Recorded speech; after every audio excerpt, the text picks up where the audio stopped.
Hey guys, Real 2K Insider here, and I'm going to be breaking down Coby White's ratings and badges pretty extensively. If you're interested in this type of content, subscribe to me on patreon.com/real2krosters to get access to my roster spreadsheet and all the data used in this video to evaluate Coby White. So the whole reason why we're evaluating Coby White is there's been a lot of chatter on him over the last month. White's in a most improved player candidate. It's probably between him, Tyrese Maxey, and Jalen Williams for the award. This season, he's averaging 20 points per game, 5 rebounds, 5 assists, 36 minutes per game, shooting 46% from the field, 40% from three. All of those are career highs.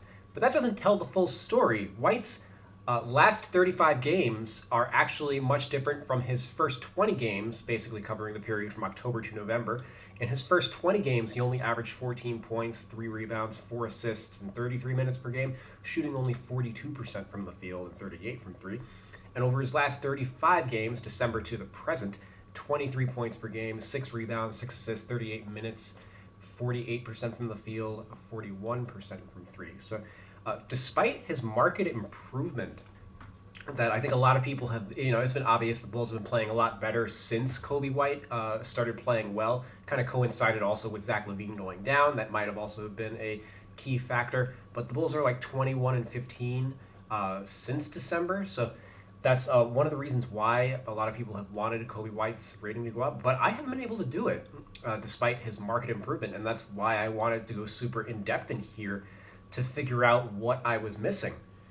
So, spoiler alert, I actually added 12 additional badges to Coby White from what I had entering the season. This year, I started with 17 badges on White, and which means I boosted it to 29. And 2K started the year with one badge on Coby White, boosting that to 5 on December 21st. He had only Giant Slayer entering the season. That's it. So let's dive in. We're going to start off with his finishing. Actually, I guess his vitals. 6'5", they have him listed at 195. I found training camp data that actually listed him at 206, so I actually boosted him to that. So he's going to be 605 and 206 for the purposes of this analysis. There is a point where that will come up. Height affects overall rating, but weight does not. But I do factor that in with my strength rating. So White's essentially 5 points stronger than he would have been last year. Position, White played two guard over the last few years, but this year he's been entirely a point guard. So we are going to remove his second position. And his archetype was shot creating 3 level threat. We'll see what it is once we are done. Ratings affect that, but not badges. We're going to focus on the finishing ratings for Coby White first. So, a layup rating, they have him at an 84. They had him at a 79 to start the year, so they have improved him a bit, but I'm going to boost this up to a 90. White is 126 of 219 from the field per basketball reference on layups, 58% from the field, assisted on 31% of those, and he takes 3.9 field goal attempts per 36 minutes.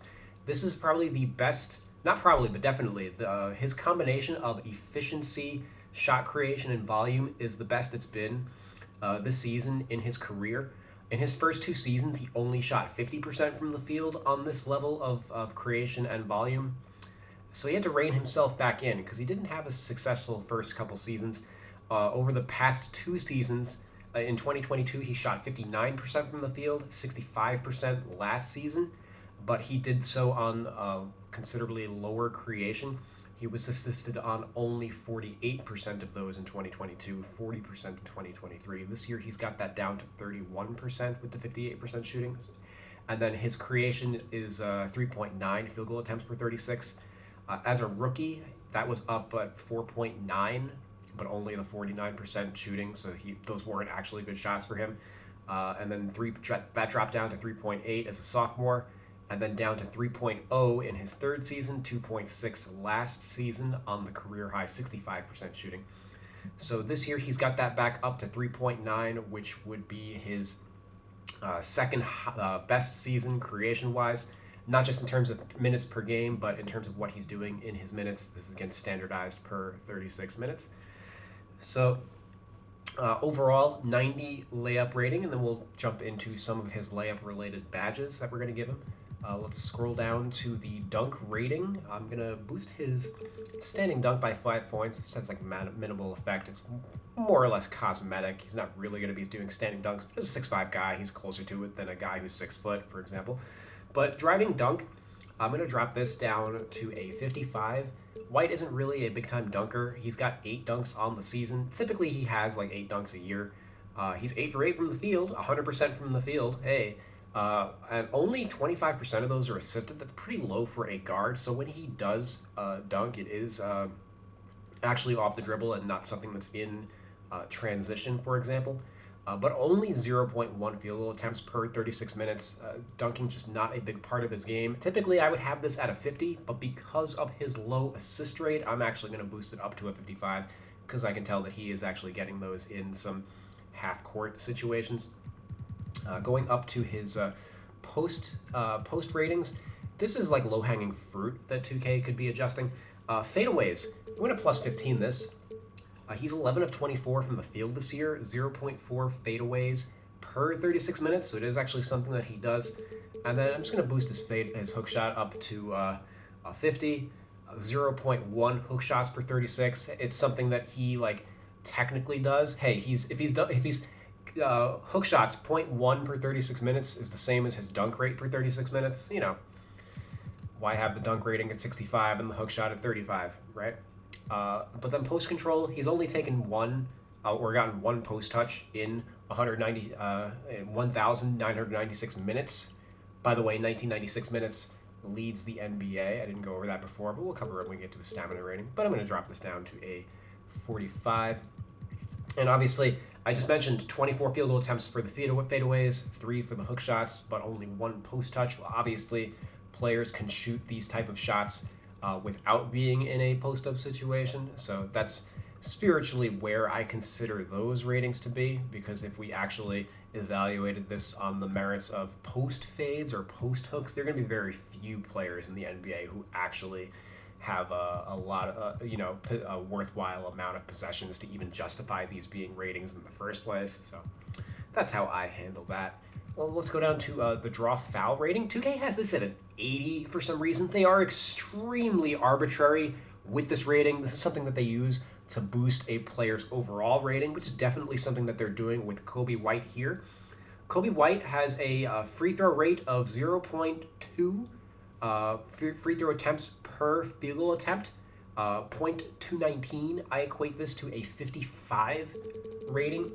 In layman's terms, he takes 3.3 free throw attempts per 36 minutes. That is a low number, and just exemplifies how arbitrary 2K is with the draw foul rating, because there are guards like Donovan Mitchell, etc., even Zach LaVine, who shoot considerably more free throw attempts. If Coby White's an 80, what is Shai Gilgeous-Alexander, an 800? Like, all right, and then finishing off the finishing ratings, offensive rebound of a 33. Typically, 2K is very good at the rebound ratings by scale. 1.6 offensive rebound rate, percent offensive rebound for Coby White. He's never been over 2% in his career, so he's not a good offensive rebounder and probably never will be. We're going to back out of the ratings real quick and then hop over to his inside scoring badges. This is how I wanted to structure this. Instead of doing all the ratings and then do all the badges, let's just do each thing by category. So finishing badges, as mentioned, he only started the year with Giant Slayer. That is the only finishing badge that he has. He should have had more badges than this. He's been a solid finisher over the last 2 seasons. Again, shot 65% from the field last season. And while the volume wasn't there, the shot creation was at only 40% assisted rate. That compares well to other to other guards, certainly, much less other non-guards. So definitely should have had some badges. For example, I had Acrobat Bronze on him, but based on his production this year, I'm actually going to boost that to a silver. Going down to Pro Touch, based on his volume this season, I'm going to give him a bronze here. Slithery. This was something that I would have had at a bronze last year. I'm going to boost that to a silver as well, much the same reason as Acrobat. Those badges kind of go hand in hand. Floater. He's taking 1.5 per 36 minutes. So that's enough for a bronze for me. And then two-step, he does use Euro steps quite a bit. So let's give him a bronze here. So I got 6 finishing badges to the one that 2K Sports has. All right. So let's head on over now back to the attributes and let's go over his shooting attributes. 95 close shot is what I'm going to give him. The close shot's technically like it's kind of in between a finishing rating and a shooting rating because it more or less is like floater range shots, but functionally it's very similar to the mid range shot, and I kind of consider close shot because I marry the 10 to 15 foot shot in the close shot rating rather than the mid range rating. I do want to at least mention them here. There's been a little bit of a dispute in terms of how 2K handles those ratings, but all you have to do is check their tendency data, and you will see that the mid-range shot is the 16 to 23 foot range, and close shot is more or less the 3 to 15 foot. The only reason this really comes up is in 2K's own hot zone data. Like, they use the NBA's ranges, which is 5 foot. They use 0 to 5 foot, and then 5 to 15 foot, essentially, rather than 3 to 10 foot. And functionally, they're not really different in terms of like the types of shots that are generated. Because they're not layups or they're not dunks. Nobody's dunking from 4 feet away, for example. But anyway, that's kind of getting off topic. But I just wanted to explain that a little bit for why we're going over close shot here. But I'm going to boost this to a 95, best season of Coby White's career. 90 of 197 from the field, 46% from the field, 29% assist rate, 3.6 field goal attempts per 36 minutes. He's improved every single season from floater range. His close shot would have rated a 71 for me as a rookie, so he's steadily improved 24 points over the last 5 years. He shot 34% from the field as a rookie compared to the 46% that he's at now.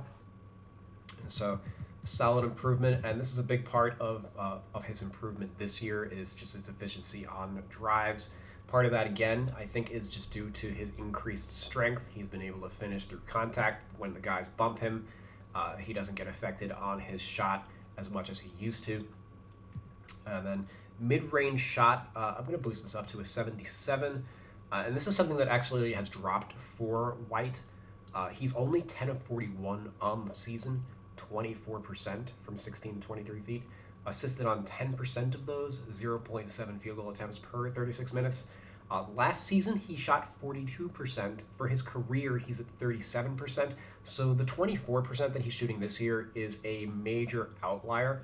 And it's something that I kind of expect to go up as the season goes on. Obviously, only 41 field goal attempts is not a massive sample. However, because he shot so poorly, this is one of the ratings. This is one of the few ratings that 2K's actually dropped on White since the start of the year. They dropped him, I believe, 6 or 7 points since the start of the year. And we'll go over ways that White's rating could go up. Obviously, if he shoots the mid-range shot a little bit better, his rating will go up as a result throughout the rest of the year. The three-point shot, I'm going to boost this up to an 88.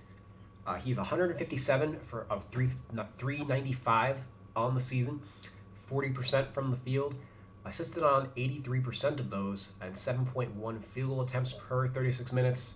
Basically what he did last year, 7.2 field goal attempts. And then last year, I believe he was at 39%. He's currently 10th in the NBA in three-pointers made, obviously playing a substantially larger role for the Bulls this season at 36 minutes per game compared to 23 minutes per game last season.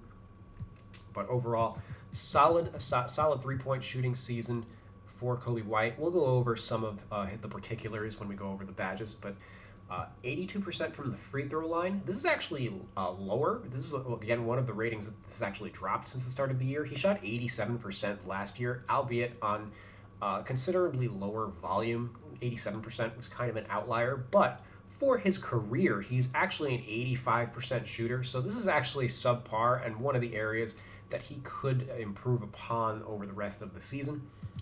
And then the shot IQ, they have this at a 95. I'm going to drop this down to an 85. This is one of the ratings that 2K uses to inflate a player's rating.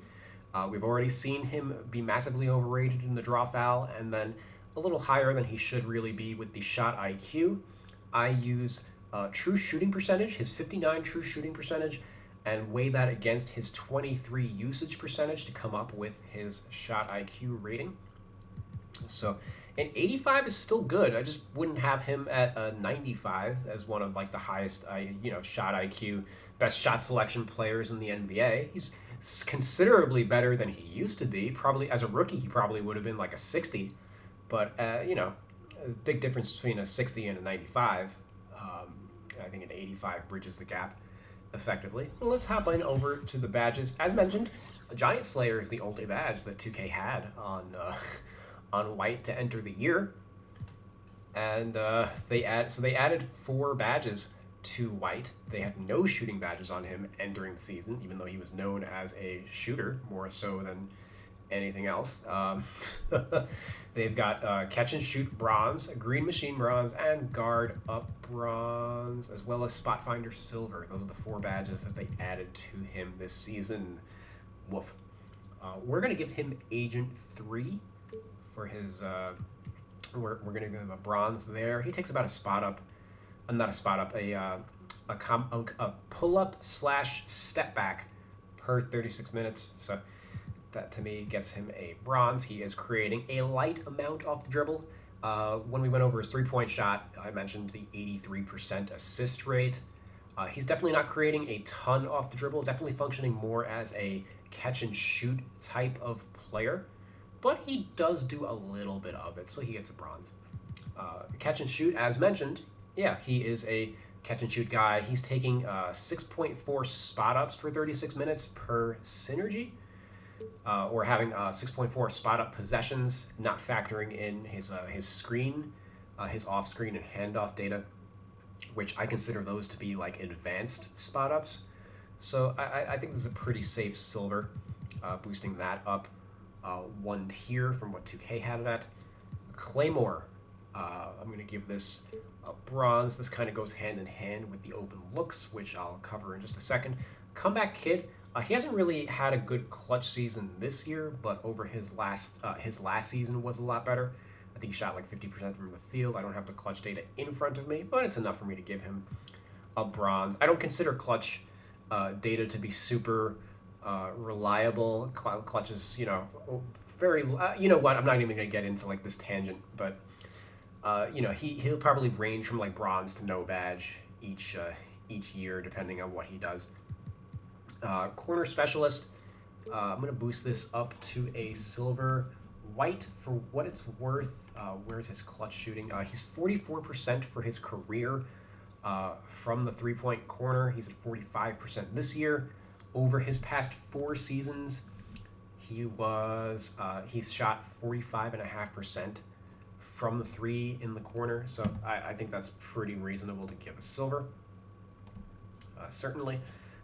Green Machine and Guard Up, they've already got. I would also end up here with those just based on his usage rate of 23%.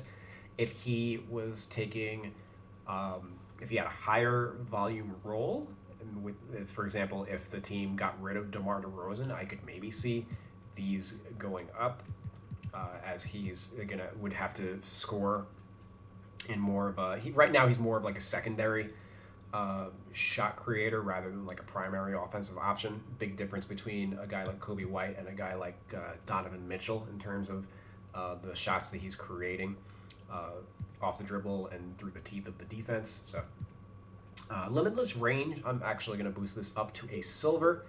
On the season, Coby White is 7 of 13 from 30 to 34 feet.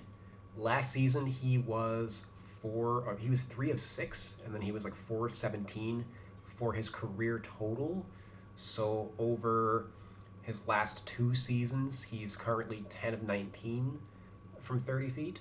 And obviously, the 7 makes that he's got this season, he still has 27 games left to go, so he could definitely hit double digits by the end of the year. Overall, I think silver is a pretty safe inclusion there. Midi Magician, again, he takes about one spot up, or not spot up, step back, pull up, etc., off the dribble per game. Slippery, ditto, he takes about one off-screen shot per game. Ditto with Space Creator, one step back per game. Free points. This kind of goes back to the comeback kid. I believe he was 87% or 85% in clutch free throw situations over for his career. Although he's only at 78% this season, 14 of 18. So this is something that, based on last year, his past history, I would have it at bronze. But depending on what he does this year, maybe we'll remove it by the end of the year. Obviously, clutch data is not dealing with the biggest samples in the world. And then open looks, he's 44% from 3 on wide open threes. So that is why I give him the bronze here, along with the Claymore. And then spot finder silver. This badge kind of goes hand in hand with catch and shoot. Interesting that they boosted this to a silver, but only his catch and shoot to a bronze. So I consider that a little bit of a course correction. And then going over to his playmaking ratings, we're still on the offensive side of the ball. 85 ball handle. This is more or less just rounding for me. 5.1 pick and rolls per 36 minutes. And 0.9 isolations per 36 minutes. So 6 pick and rolls and 1 isolation per game is basically what he's doing. That's not a crazy amount of shot creation. The 1 ISO per 36 is actually pretty low, much lower than probably a lot of people would think. But 6 pick and roll attempts per 36 minutes, so basically 1 every 6 minutes in an NBA game. That's about average for a point guard, and for someone in his, averaging 20-something points, that's, again, just kind of standard. This is something that would go up if DeMar DeRozan left the team or got hurt or whatever, but White essentially is like a secondary scorer, secondary playmaker on the Bulls, unlike a traditional point guard. So until he ends up in a traditional point guard role, it's a lot of his playmaking ratings are just going to be limited as a result. His pass vision, 68, 22% assist rate is 56th in the NBA, and it would rank 27th among starting point guards. So while his 22% assist rate is a career high, it is still well below the standard for an NBA point guard. I'm going to drop his pass IQ down to an 80 because, again, he's not one of the elite playmakers in the NBA. This is a rating that did go up for him. He started the year at a 77, and I would have had a 75 on him last season. But, he's slightly better than he was last year. He's just 1 tier up, essentially. I consider tiers to be on a 5-point. Then pass IQ will boost this up to an 80. He has a 2.4 assist-to-turnover ratio on the season. Maybe this goes up to an 85, but 2.4 is also, it's okay. It's good, but it's nothing. It's not like one of the elite rates in the NBA, like a Chris Paul or a Tyus Jones or anything like that. He's just a solid passer overall. What I am going to do is boost his hands rating by 10 points, though. He has only a 12% turnover rate compared to his 23% usage rate. So he does take care of the ball relative to his offensive role. So while he's not a good playmaker, he is good at taking care of the ball as a scorer and offensive player. So 90 hands rating. Let's hop over to the badges. We finally finished off the rest of the offensive ratings. And 2K has 0 playmaking badges on Coby White. So we're going to give him ankle breaker, bailout, dimer based on his assist rate, which was he wouldn't have had it last year, but because he's been playing point guard this year, most point guards are generally going to end up with dimer for me. He gets dimer handles for days based on his shot creation, hyperdrive, needle threader, unpluckable. Where is unpluckable? This fake alphabetization. Blow by, and then triple strike. And for the most part, a lot of these badges, aside from like bailout and maybe ankle breaker, I wouldn't have had on him last season. I didn't have ankle breaker on him coming into the season, but I consider that more of an oversight. There are not a ton of players in the NBA with this badge, but I do think that White is one of the players that should have had it. You could maybe make an argument for killer combos, but I would have to watch more of White. And actually, I'm going to lean against it because, again, only 0.9 is isolations per 36 minutes, and that number was even lower last season. I think it was 0.7. So he's not really creating in one-on-one situations all that often. So I would lean against it. Maybe something like a touch passer or relay passer, or maybe like physical handles. But I would have to like watch a little more tape to get a basic read on those. But that's more or less where I've got 9 playmaking badges on White compared to the 0 that 2K Sports has on him. And then defensive ratings, 58 defensive rebound. Again, 2K is really good at the rebound rates, 13.3 defensive rebound percentage, so on scale there. Interior defense, plus 11, we're going to go to a 60. Perimeter defense, we're going to boost this up to a 70, as this is something that he's more or less had the same perimeter defense and interior defense ratings since he entered the NBA, but he has improved as a defender since his rookie season. White was better as a rookie, not as a rookie, as a he was better defensively last season, which we'll go over in just a bit. So last year I would have had a 75 on him, but I think 70 is appropriate based on what he's done and the team's overall results kind of reflecting it. A 42 block rating. He's got putting up a career high 0.7 block percentage. For his career, he's a 0.5, which I would have as a 40. So, whatever. 42, fine. He's not a shot blocking guard.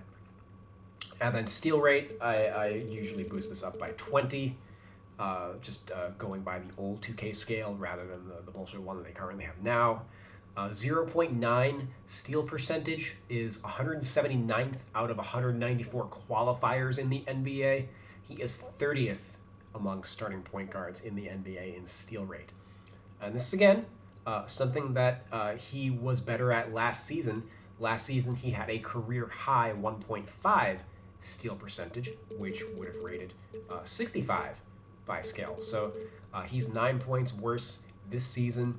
Has not been playing the passing lanes as well as he did last year. Obviously, he's in a much different offensive role this season than he was last year, and also playing expanded minutes, 36 minutes, up from 23. So that's a big reason why his defense would suffer, is he just doesn't have the energy for it that he did as a role player coming off the bench.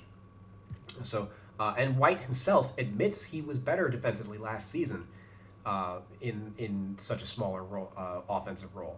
So, last season, for what it's worth, I would have had his interior defense also at a 55, but because he's put on the extra strength, and going over some quotes from Billy Donovan, I did decide to boost that to a 60, which is above average for a point guard. He's somebody that used to get attacked when he was, a younger player, and that's something that doesn't really happen anymore. But just going over the quote from the Chicago Sun-Times article that I pulled up yesterday. According to Bulls coach Billy Donovan, one crucial aspect that White has worked on that's helped him become a solid defender is his physique. Whereas opposing teams used to target him as a weak spot on defense due to his slight build, White has worked to add muscle and strength to his frame. This has boosted his defensive abilities and allowed him to be more physical and withstand contact when driving to the basket. And then quoting Donovan, I think 2 years ago, a year and a half, he was a guy that was really targeted quite a bit by offenses, putting him in actions, trying to get him switching, trying to get him in space to isolate him. Not even so much in the post, but on the perimeter. I think he worked hard to become a more physical defender. He's putting his body in plays. He's much better in pick and rolls. The physical component is the biggest growth I've seen him make. So that was ultimately one of the reasons why I boosted him to a 60. Depending on what he does over the end of the throughout the rest of the season, maybe he goes back up to a 75 here. But I think he definitely has a little bit of upward mobility here. It would not shock me if in the next like 2 years he had this up to an 80. He just has to continue working, getting smarter and stronger, etc. I don't have any defensive badges on Coby White. Maybe he could have like pick dodger or something in the future, but I don't consider him a plus defender at present, so no badges for him this season there. Going over to his athleticism ratings, which again are basically unchanged from when he came into the NBA as a rookie. I'm going to boost his lateral quickness up to an 80. 85 speed, 85 speed with ball, just kind of marrying those ratings. 85 acceleration. Again, just putting this on a rounding scale, 80 vertical. 55 strength. Last season, this would have been a 50 for me when he weighed the 195, but he did put on 11 pounds of muscle, at least in terms of his listing. And the 90 stamina, I've mentioned it a couple times, but 36 minutes per game for Coby White. He's 8th in the NBA in minutes played, or in minutes per game, and then 1st in the NBA in minutes played, so obvious increase deserving there. And then the hustle rating at an 85. I use deflections per 36 minutes to kind of measure my hustle ratings, as the players who generally get out in the passing lanes are usually the ones who are also throwing themselves around for loose balls, etc. So Coby White, 1.2 deflections per 36. Last year, that was at 1.4. Last year, I would have had him at like a 70. This year, I'm going to drop him down to a 65. Again, we already covered this a bit with his steal rating, but because of his expanded offensive role, I think his deflection rate is down because he just doesn't have as much energy for the defensive end. So it just kind of goes without saying that if he doesn't have energy at that end because of how much offense he's playing, then why is his hustle rating going to be higher? Also, again, worth noting, he's an awful offensive rebounder. So generally, what's the other thing that people would measure hustle points off of, or hustle off? Guys who get to loose balls, i.e., offensive rebounds. So if he's not a good offensive rebounder and he's not good at getting steals, like why are we considering a high hustle rating aside from, because you want to inflate his overall rating? So we're going to drop this down to a 65. I am nothing if not fair. I am going to boost up his durability rating to a 90. This is something that probably should factor a lot more into overall rating, as availability is the best ability when it comes to sports and employment, etc. White has played 91% of his career games, or he's only missed 10% due to injury. He's played 55 out of 55 this season. If he plays all 82, I believe he'd have like a 92% career game played rate. So definitely something we want to boost up to a 90. He's a workhorse. And between the stamina and the durability, this is something that just unfortunately isn't reflected as well in the overall rating as it should be. Mental ratings. I'm going to do these a little bit out of order. I don't understand why they would have like consistency like not together for like offense and defense. It's just kind of bizarre. And I consider pass perception and like help defense to kind of be the same category. But the layout of 2K has never been one of their stronger suits, I would say. 95 offensive consistency. This is dumb overrated, and another way that they really overrate him. This is White's first positive offensive season, I would say, with a 1.3 offensive box plus minus. That is the first positive score of his career. I'm going to drop this down to an 85, which is still really good, but like 95. Again, we're comparing the guys who are at 98 or 99 are like true stars in the NBA, like a Donovan Mitchell or a Steph Curry, and Coby White is just very clearly nowhere near the level of those guys. So I feel like an 85 definitely reflects the gap between some all-star, superstar guards and a guy who's, a solid starter. But defensively, we're going to boost this up to a 60, negative 1.0 defensive box plus minus for Coby White. Last season, I would have had him at a 70, as he was actually a positive defensive player. So it is something that, because of his decreases in steal rate and the Bulls also regressing defensively, which I guess I didn't actually go over before, but I meant to, is the Bulls last season, they were number 5 in the NBA defensively. This year they are only 16th, and this is despite the fact that perceived defensive sieve Zach LaVine will play 52 fewer games this season, and White is, he's the biggest difference between this season and last season for the Bulls. He had the biggest role change on the team, going from 23 minutes per game to 36, and with that larger offensive role.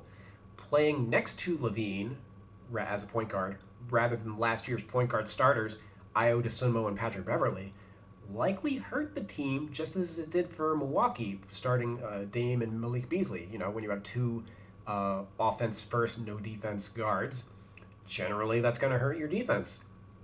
The only other notable where you could really blame the team's defensive slippage is Patrick Williams played 82 games last year, whereas he's missed 13 games and counting this year, forcing more small ball lineups. They've also been without Torrey Craig due to injury, so it's been a lot of DeMar DeRozan at the 4, which is obviously suboptimal, but I feel like Alex Caruso has also been healthier this year than he was last year. But yeah, I do think that Coby White does deserve some of the credit. Maybe isn't the right word, but the responsibility for the Bulls' decline defensively. But certainly, he has the upside to improve and kind of revert back to last season's levels, and we'll see if he's able to do that moving forward. Just finishing off the rest of his mental ratings. Pass perception, again, not good in the passing lanes. Career 1.1 steal percentage, so we're going to drop that down to a 60. But help defense, he's gotten better over the course of his career. The 66, I think, is what he started off as a rookie. I've got him up at a 70, which is 75 is average for a point guard. I would have had him at a 75 last season, but again, he has declined a little bit, so we drop him down to 70. And then everybody's favorite rating, the intangibles rating. They have this maxed out at a 98. Why work on badges when you could just max out this rating to inflate a player's rating? Am I right? So I'm going to drop this down to an 80 real quick. And lo and behold, I have Coby White at an 82 overall, which is the same rating that 2K had, even though I removed all of the ratings where they inflated him, including most notably the intangibles rating. I've got 29 badges on him, 24 more than what they had on him. I've got him as a floor spacing slasher, reflecting that they had like shot creating 3-level threat, I believe. But that's just reflecting that I boosted his layup rating. And obviously, I added a bunch of layup-related badges to him, but those don't affect the archetype at all. So he's a better finisher than he was previously with these changes. And I'm not totally against the intangibles rating being maxed out. I am actually going to max it out because I feel like the point guard formula for combo guards doesn't really do them justice, as it penalizes their low playmaking, I think, relative to like other point guards. So I will boost White's intangibles rating and get him up to an 83 overall, which is +1 from what they had him at.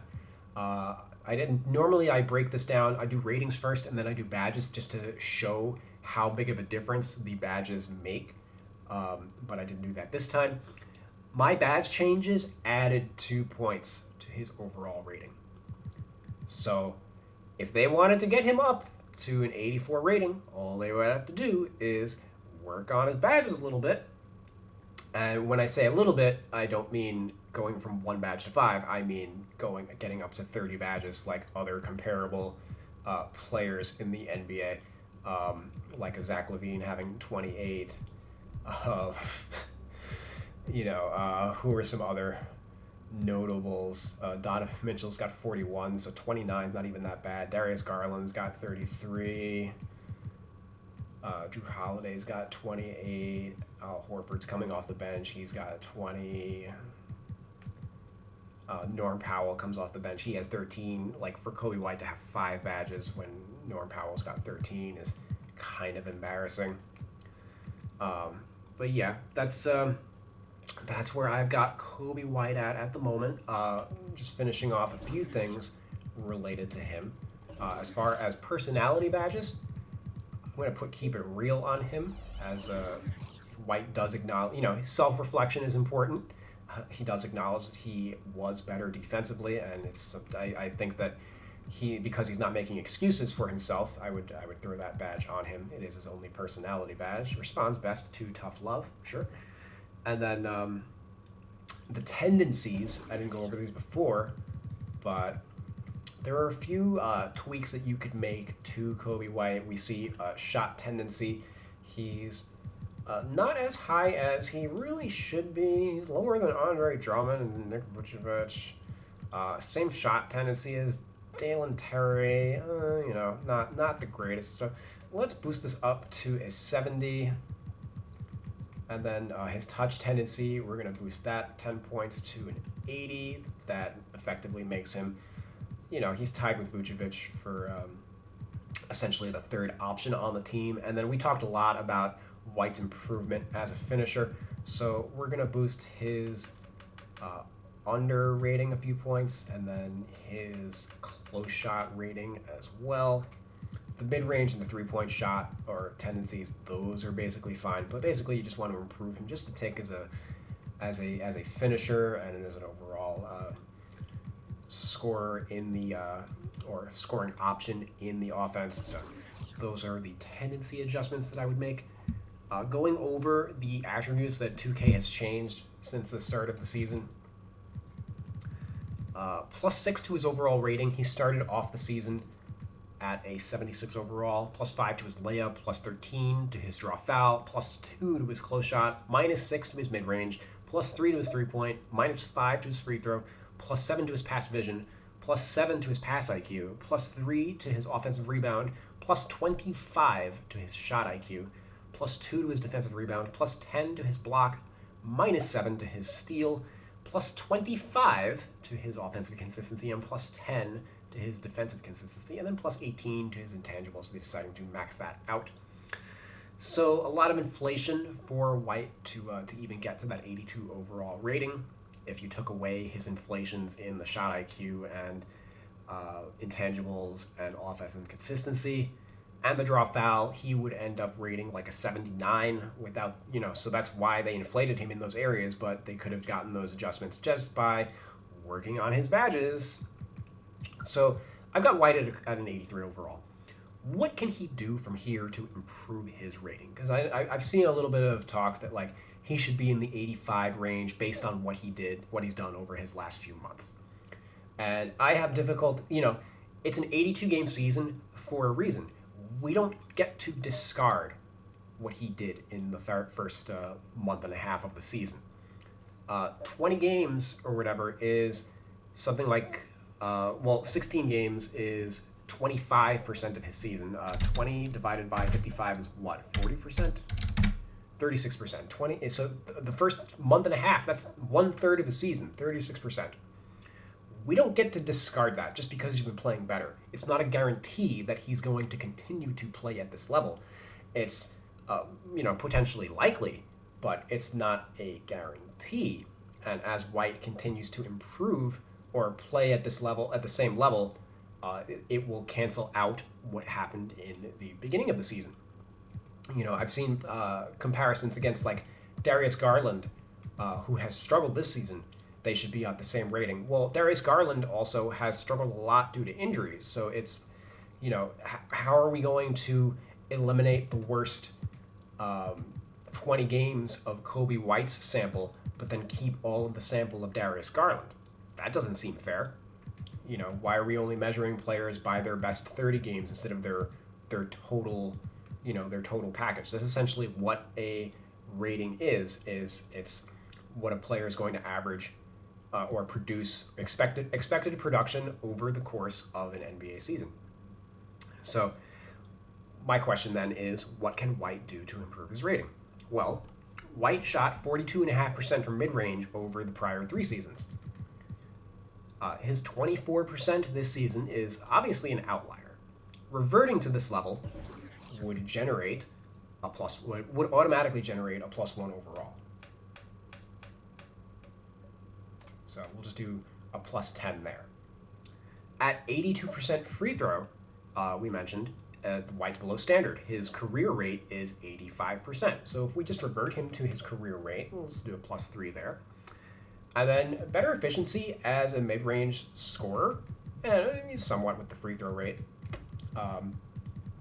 That's inevitably going to lead to a higher shot IQ and a higher offensive consistency, right?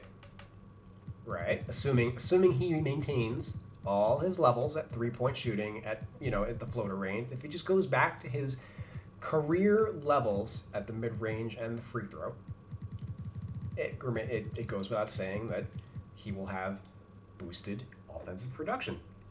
So with these tweaks, all he would need is a +1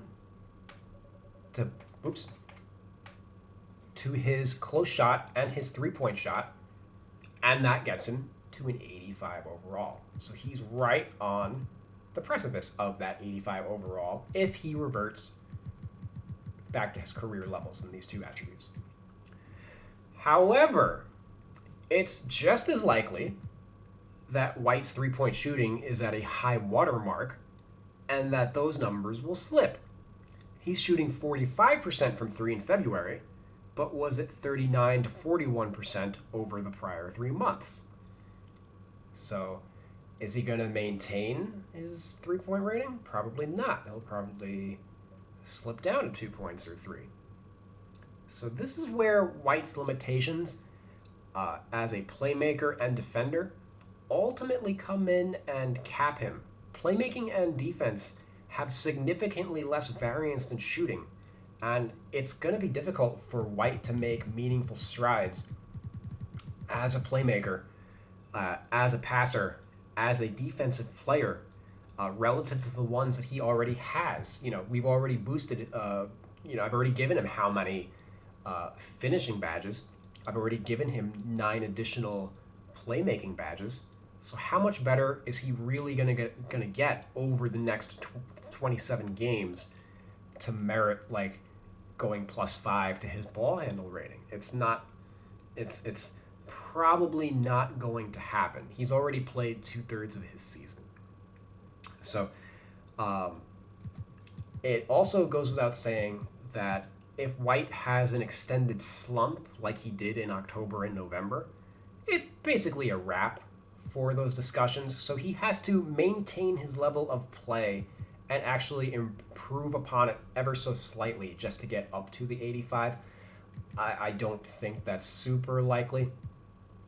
It's also worth noting that DeMar DeRozan, moving forward over the rest of Coby White's career, DeMar DeRozan is an unrestricted free agent, and that's something that's kind of hanging over the organization and of White in particular, because DeRozan essentially is the primary playmaker on the Chicago Bulls, and if they lose him for nothing, then all of a sudden White gets thrust into a significantly larger offensive role. His offensive role already kind of went up. It increased relative to what it was last season. But if DeRozan goes away, that's going to lead to a huge increase in playmaking responsibility for Coby White. So let's say we get a +5 to his ball handle rating, and then let's say +7 to his pass rating, because his assist rate would go up and his shot creation would go up. It's what's going to happen to his efficiency? As noted, he's actually not creating a lot off the dribble from 3. He's actually functioning more as a spot-up guy. He's playing off of DeRozan as a spot-up shooter. So it's extremely unlikely that he would maintain his 40% 3-point shooting when he's asked to create more than He's assisted on only 83% of those threes. Darius Garland, for example, is assisted on 70%. Guys like Luka Doncic and Trae Young are assisted on something like 22% of their threes. So if White has to create, let's say, 20% more of his shots off the dribble, that's going to have a negative effect on his 3-point rating, on his close shot efficiency, on even his mid range efficiency. Uh, it kind of remains to be seen, how far those numbers would drop relative to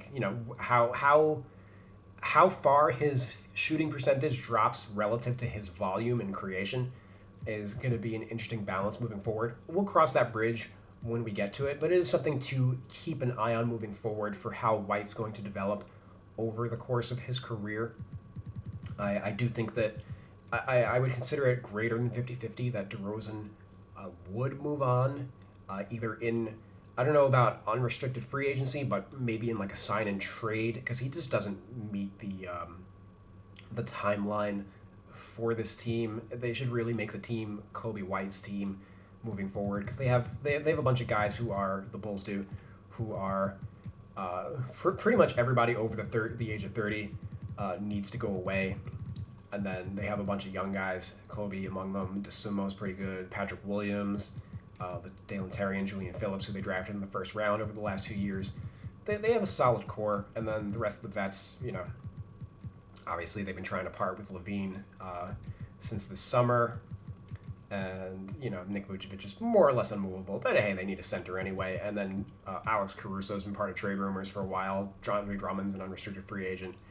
And then he's somebody who's clearly not part of the long-term plans. So I don't necessarily know if DeRozan's going to be part of it moving forward. And that's going to lead to a potentially next year will be when Coby White gets put in a position to make the All-Star team, or at the very least he'll put up All-Star caliber numbers. I don't know if the team's record is going to be good enough for him to make an All-Star team under those circumstances, but we'll see.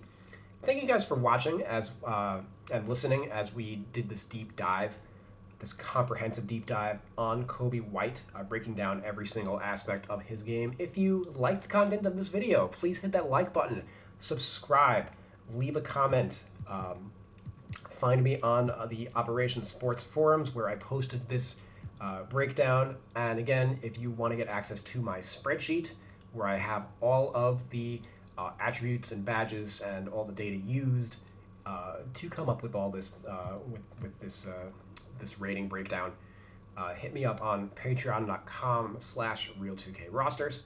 Otherwise, enjoy the rest of your day. Peace out.